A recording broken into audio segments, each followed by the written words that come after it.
This lecture is focused predominantly on American politics, but within that conversation, I'll be talking about civil rights, and I'll also be talking about demographic shifts, so social history will be involved, and we'll be talking about some of the sort of paradigms, the way of thinking and seeing the world that influenced what is an extraordinarily transitional sort of moment in American history. But like most transitional moments, of course, it's no one thing and it's no one point in time that you can say this is when everything changed.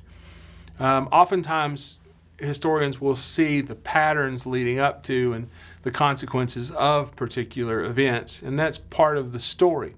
There's a great deal more fluidity involved.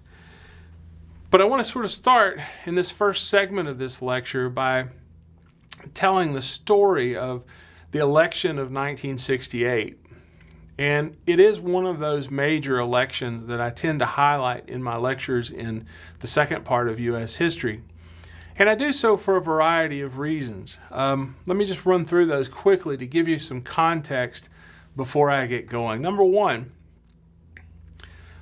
part of the story has to do with the end of, I won't say the end, but certainly a stopping point in a longer progression of sort of liberal or progressive thinking that goes all the way back to the New Deal, to 1932.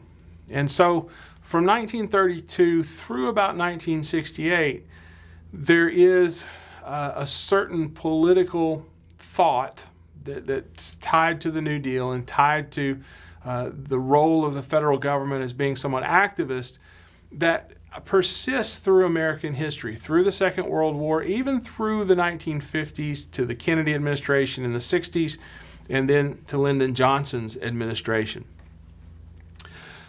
But within that sort of account, historical account, there's a subsequent shift taking place.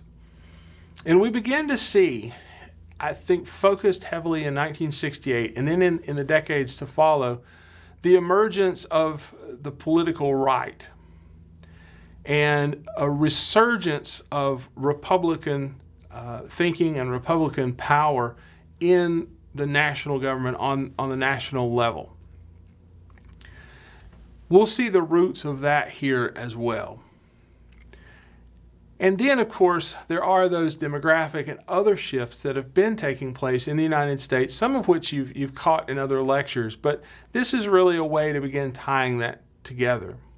The last element that I want to introduce, and it's part of this reemergence of the right, will be a focus particularly on the policies of Richard Nixon. I'm going to hold off on Watergate till a later lecture on the 70s, but understand that minus Watergate, Richard Nixon plays a really important role. I mean, even with Watergate, I just don't think you can leave Richard Nixon out because he was such an important political personality really from the early 1950s on. Even before that to some extent, but from the 50s on certainly.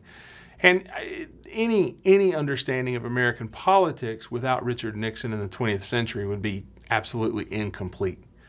So he's a fascinating figure in his own right, but again, helps introduce some of these themes that I want to cover. So to get us started, I'm going to pick up then with the election of 1968.